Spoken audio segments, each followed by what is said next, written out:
Salam əziz şagirdlər. Bugün, yəni 6 iyun 2026-cı ildə 6-cı siniflər üçün keçirilən monitorinq imtahanının izahına baxaq. Bu A variantında olan sualdır. Birinci mətnimiz qida təhlükəsizliyi mətnidir.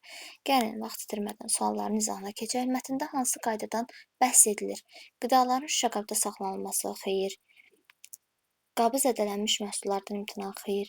Qidaların düzgün temperaturda saxlanılması. Bəli, birinci sualda olur. Cavabımız C variantı. İkinci sual. Hansı şəraitdə bakteriyalar sürətlə arta bilər? Mətnimizdə verilir ki, yay aylarında, yay günlərində bişirilmiş yeməyin masanın üzərində uzun müddət qalması, açıq şəraitdə və isti hava şəraitində qalması onun tez bakteriyalanmasına səbəb ola bilər. Üçüncü sual. Müəllif mətnində nə üçün Ümumdünya Səhiyyə Təşkilatının məlumatlarına istinad edib?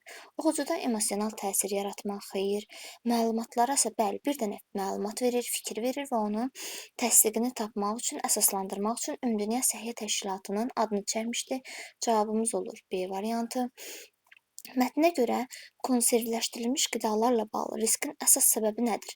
Orada verilir ki, bankaların, yəni qabların düzgün qaynar suda gözlədilməməsi, yəni sterilizasiya qaydalarına əməl olunmaması onun əsas risklərindən biri hesab olunurdu. Qidanın rəngi, qoxusu, xeyir, saxlama müddəti, konserv qaydalarının düzgün seçilməsi isə yanlış fikirlərdir. Mətnə əsasən sterilizasiya dedikdə nə başa düşülür? Əllərin sabunla yuyulması gigiyenadır.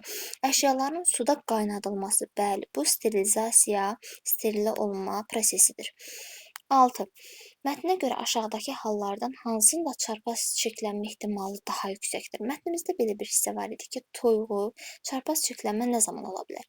Biz çiğ əti, yəni toyuğu, əti bir lövhənin üzərində doğradıq və ondan sonra həmən lövhənin üzərində pomidor, xiyar doğrayarıqsa, bu çarpaz çirklənmə ehtimalını daha da yüksəldir. Yəni, çiğ ətin doğranılan lövhədə salatın doğranılması. Cavabımız olur C variantı. Çəkilmiş ətin çəkilməmiş ətə nisbətən daha riskli olması mətndə necə izah edilir?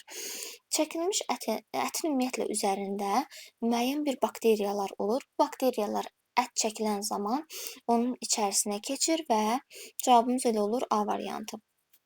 8. Qida təhlükəsizliyi ilə bağlı mətndə hansı informasiya verilmişdir? Soyuducu çox dolu olmamalıdır, xeyir. Əridilmiş qida yenidən dondurulmamalıdır. Bəli, bir qidanı soyuducudan çıxardıqdan sonra yenidən onu buzluğa qoymaq onun daha da bakteriyalarını artıra bilər.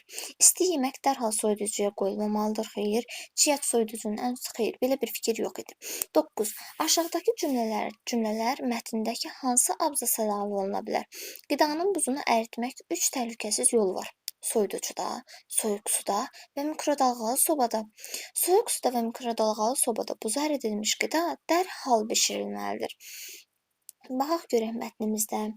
Baxın, uşaqlar, 6-cı abzasda bizə ətin buzunun ərildildikdən sonra hansı fikirləri, necə deyim, ardıcıllıq etməliyik, onu yenidən soyuducuya qoymamalıyıq fikri var və burada əti çıxardıqdan sonra harada isidə bilərik, harada buzunu əridə bilərik, o hissəni qoymaq daha məqsəd uyğundur. Yəni ki, 6-cı abzasa qoya bilərik, cavabımız olur D variantı. Baxaq 10-cu suala. 10-cu sualda şəkilləri mətnin abzasları ilə uyğunlaşdırın. Düzgün variantı seçin. Baxırıq burada birinci şəklimizdə tarixi göstərilib, yəni son saxlama müddətinə baxırıq, görək hansı abzasdaydı. Baxın uşaqlar bura. Son istifadə tarixi hissəsi 7-ci abzasdadır. Yəni birinciyə 7 qoyasıyıq. İkincidə ət hissəsi var idi. Səhv eləmirəmsə, bir dənə baxaq görək ət şəkli idi ikincidə. Bəli, ikincidə ət şəkli idi. Baxaq görək hara qoya bilərik onu. Ət hissəsi. Ətdən daha çox uşaqlar bişirilməsi, nə zaman bişirilməsi hissəsi 6-cı abzasıdır. Ona görə 2 olur 6, bu olur 1, bu olur 2. Üçüncü şəklimiz nə idi uşaqlar? Üçüncü şəklimizə də baxaq. Əvvəlcə taxtanın üzərində, başqa bir lövhənin üzərində ətin doğranılması, başqa bir lövhədə isə salatın doğradılması. Bu isə mətnimizdə çarpaz çirklənmə olan hissəsində idi. Yəni 5-ci abzasda. 3-ə də bunu qoyuruq. 1, 7, 6 və 5. Baxaq görək. 7, 6 və 5 cavabımız olur C variantı. Daha sonra C variantı. Sonra mətndə oxuculara aşağıdakılardan hansı tövsiyə olunur? Çiğ ət, toyuq və balıq bol istifadə su ilə yuyulmaq. Əksinə deyir ki, çox axar su ilə yuyulması onun üzərində olan bakteriyaların ətrafa saçılmasına səbəb ola bilər. Dondurulmuş qidanın buzunu otaq tempi xeyir. Çiğ ətin soyuducuda digər qidalardan ayrı yerləşdirilməsi. Bəli, belə bir fikir var idi orada. Yəni çiğ ətin üzərində olan bakteriyalar digər qidaların üzərinə keçə bilmə təhlükəsi var idi.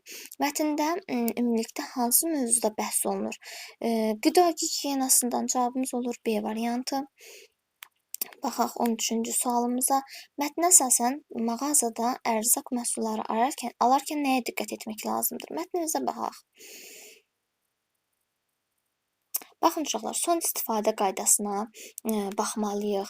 Baxmalıyıq ki, onun tarixi nə zaman keçib. Çünki son istifadə tarixini keçmiş bir məhsulu alan zaman onun üzərində olan bakteriyalar daha çox olur. Bu hissədə olan 7-ci abzasda olan hissələrdən bir neçə cümlə yazsanız elə bil ki, orada qəbul oluna bilər və yaxud da yaza bilərsiniz ki, məhsulun son istifadə tarixi, ikincisi yaza bilərsiniz günəşin altında saxlanılıbmı, natəmiz şəraitdə saxlanılıb, yoxsa təmiz şəraitdə saxlanılıb. Bunları yaza bilərsiniz. Keçək. Arıları necə qorumalı mətnidir. Gəlin, vaxt itirmədən sualların izahına keçək. Dərmanlamaq üçün ən uyğun vaxt hansıdır? Baxaq görək. Mətnimizdə bizə deyir ki, mümkünsə kimyəvi maddələri gün batdıqdan sonra tətbiq edin. Yəni, ən uyğun vaxt olur burada D variantı, cavabımız olur D. 15-ci sual. Mətnə görə arı pətəklərinin sahibləri ilə əvvəlcədən əlaqə saxlamaq niyə vacibdir? Baxırıq, elə heç vərəqə çevirmədən baxırıq. Arı pətəklərinin sahibləri ilə əlaqə saxlanır. Bu pətəklərin və arıların təhlükəsizliyini təmin edir. Baxırıq, arıların təhlükəsizliyini cavabımız olur D variantı. 16. Arıların su qablarına nə üçün daş və budaqların qoymaq lazımdır? Rahat su içə bilsinlər deyə arı qablarında hər zaman o çubuqlar olmalıdır ki, budaqlar olmalıdır ki, onlar rahat formada su içə bilsinlər. Cavabımız olur B variantı. 17. Arıları qorumağın əhəmiyyəti mətnin hansı hissəsində verilmişdir? Arıları qorumağın əhəmiyyəti. Baxaq bir dənə giriş hissəmizə. Uşaqlar, giriş hissəmdə uşaqların onların çiçəkləri tozlandıraraq bitkilərin böyüməsini təmin edir, bal hazırlayır. Həm təbiətin, həm də qida təhlükəsizliyinin qorunması üçün biz arıları qorumalıyıq. Yəni, giriş hissəmizdə arıların qorumağın əhəmiyyəti haqqında məlumat verilir. Cavabımız olur D variantı. 18-ci sual. Zərərvericilərə qarşı mübarizə zamanı davranışlarla bağlı məlumat mətnin hansı hissəsində verilmişdir? Zərərvericilərin qarşısını almaq üçün dərmanlama prosesi gedir və orada da dərmanlama nə zaman olmalıdır, necə həyata keçirilməlidir haqqında məlumat verilmişdir. Bu mətnin hansı məqsədlə yazılmışdır? Oxucunu əyləndirmək üçün xeyir, oxucunu təlimatlandırmaq, tədqiqat nəticəsini bölüşdürmək, arıların fəaliyyətini təsvir edir. Oxucunu təlimatlandırmaq üçün ki, arıları niyə qorumalıyıq, arıları necə qoruya bilərik, arılar üçün həyatımızda necə yeşiklər düzəldə bilərik və s. haqqında təlimat vermişdir. Keçək 3-cü mətnimizə. 3-cü mətnimiz çərpələng mətnidir. 3 sualımız var. Onurun həftələrlə masa arxasında işləməsi nəyi göstərir? Tapşırığın ona çətin gəldiyini xeyir, təlimatın tam əməl etməməsi xeyir, zamanla işə marağının artması. Bəli, onun zamanla işə marağı artdığı üçün o həftələrlə oynamağa getmir, sadəcə onu düzəltmək üçün çalışırdı. Cavabımız olur C variantı. Mətnə görə Onur çərpələngin hazırlaması zamanı hansı iş atasından məharətlə yerinə yetirirdi. Burada düyün vurmaq hissəsi idi. Mətnimizdə də baxaq həmən hissəyə. Xüsusilə düyünlə bağlı burada atası deyirdi ki, mənim barmağım yoğundur, sən özün elə. Yəni, burada Onur atasından daha yaxşı düyün vururdu. Cavabımız olur B variantı. Çərpələng hazırlamaq Onur üçün niyə xüsusi əhəmiyyət daşıyırdı? Onun və atasının zəhməti sayəsində başa gəldiyi üçün, bəli, hazır bir məhsuldansa, o atası ilə bir yerdə düzəltdiyi çərpələng ona daha xoş gəlirdi. Daha sonra babanın məsləhəti mətnimiz var. Bunun haqqında da 3 dənə sualımız var. Kamil babanın məsləhətindən sonra Ceyhun Elə sonuncu abzasda deyir ki, babamın məsləhətindən sonra mən də kitabları düşünə-düşünə dəftərçəmdə qeyd edərək oxuyuram. Daha şüurlu oxumağa başladı, bəli, sürətli oxumağa başladı. Xeyr, zaten əvvəldən o az-az da olsa oradan-buradan oxuyaraq sürətli oxuyurdu. Daha çox oxumaq xeyir, baba ilə xeyir cavabımız olur A variantı. Daha şüurlu oxuyur, düşünə-düşünə oxumağa başladı. Hekayədən hansı nəticəni çıxarmaq olar? Çox oxumaq qalibə gəlmək üçün əsas şərtdir. Xeyr, oxuduğunu anlamaq çox oxumaqdan vacibdir. Bəli, anlaya-anlaya, düşünə-düşünə oxumaq çox oxumaqdan daha vacibdir. Əvvəlcə bu oxuyurdu, daha çox oxuyurdu, amma şüurlu oxumurdu da. Kitabın o hissəsində buradan sual verəcəm hissəsini belə görməmişdi. Çünki hər səhifəsini diqqətlə oxumurdu. Baba nə üçün Ceyhuna kitabı qeyd götürərək oxumağı məsləhət görür? Hekayədə verilmiş səbəblərdən birini yaz. Bax, burada deyir ki, bundan sonra götürdüyün bircə dəqiqə həmin hissəni tapım. Əlbəttə mənim balam, qeydlər apararaq daha diqqətli olursan, daha diqqətli olması, kitabın məzmununu yaddaşında yaxşı qalması, gələcəkdə lazım olarsa qeydlərə baxa bilməsi. 3 dənə fikir var. Hansı birini yazsanız doğrudur. Sağ olun uşaqlar. Digər variantları da çalışacağam, paylaşım.